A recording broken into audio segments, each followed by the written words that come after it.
In the summer of 2026, one of the most powerful companies on earth quietly passed the torch.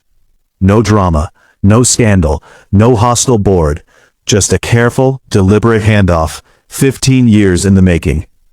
Tim Cook, the man who turned a tech company into a $4 trillion empire, stepped aside. And the man who took his place, almost nobody outside Apple had heard of.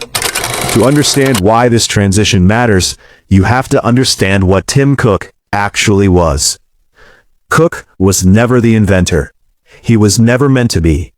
When Steve Jobs chose him as successor in 2011, Apple's market cap was $350 billion. Cook's job wasn't to dream, it was to execute, and he did it better than almost anyone in corporate history. He built Apple's supply chain into the most sophisticated manufacturing network on the planet. He turned services, iCloud, the App Store, Apple Music, into a business that now generates over $100 billion a year. Quietly, methodically, almost invisibly. But there was always a tension underneath the surface. Critics whispered that Cook was more interested in optimizing Apple than reinventing it.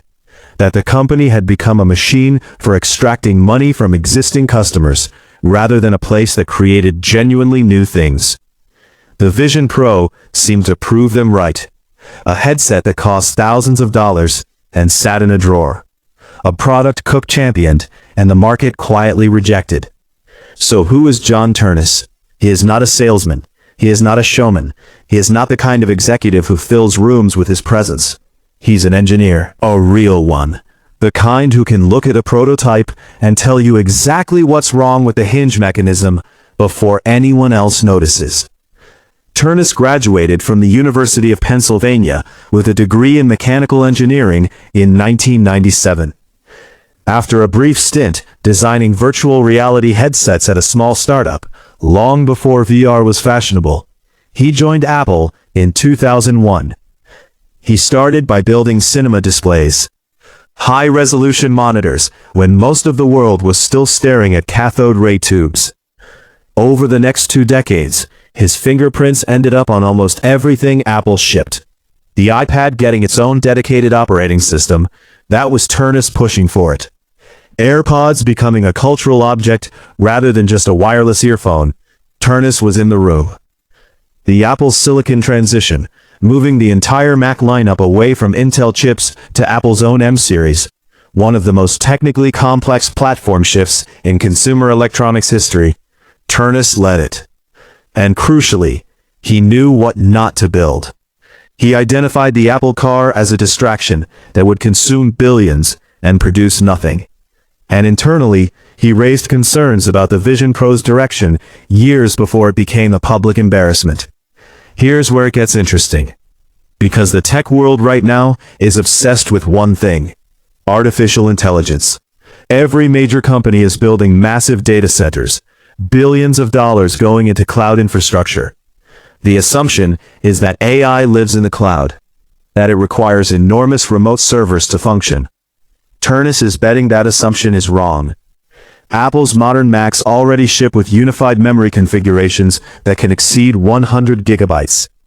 That's enough to run large language models, the kind that power ChatGPT, entirely on your own device. No internet connection required. No data sent to a server. No latency. No subscription to a third-party AI company. Just your Mac, thinking for itself. This is Ternus's vision for Apple's AI strategy. A race to build the biggest cloud, but a race to build the most capable local silicon. AI that lives in your pocket, in your wrist, in your glasses.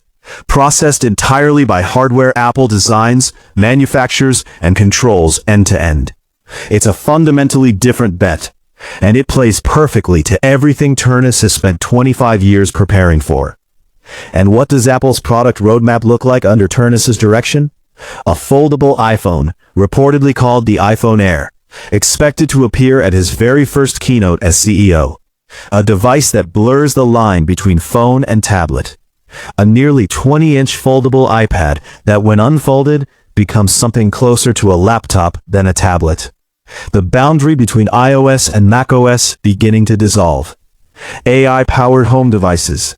Smart glasses with computer vision built in. Wearable pendants that can see and understand the world around you. But perhaps the most telling signal came with a product that already shipped. The MacBook Neo, priced at $599. The most affordable premium Mac in years. A deliberate, unmistakable message that Ternus intends to make great products accessible again. Not just to extract maximum margin from existing customers, but to earn new ones. Under Cook, Apple became very good at selling the same thing for more money. Under Ternus, the early signs suggest he wants to make things people haven't seen before, and price them so people can actually buy them. Step back far enough, and Apple's history begins to look like a relay race. Steve Jobs was the thinker, the one who could look at the world and see not what it was, but what it could be. The iPod, the iPhone. Things that felt impossible, until he made them feel inevitable.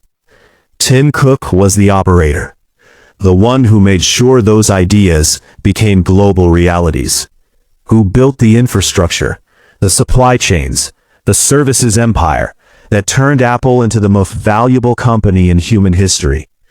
And now comes John Ternus, the builder, the engineer who spent 25 years inside the machine, learning every gear and spring, who understands not just what to make, but how to make it, at the level of materials, silicon, software, and design, all at once. History doesn't repeat, but it does rhyme. And right now, Apple feels like it's at the beginning of something again. Not the end of an era, but the quiet, steady opening of a new one. Whether Ternus becomes one of the great CEOs, or simply a careful steward of what Cook built, that story is only just beginning. And September 1st, 2026, is when the clock starts.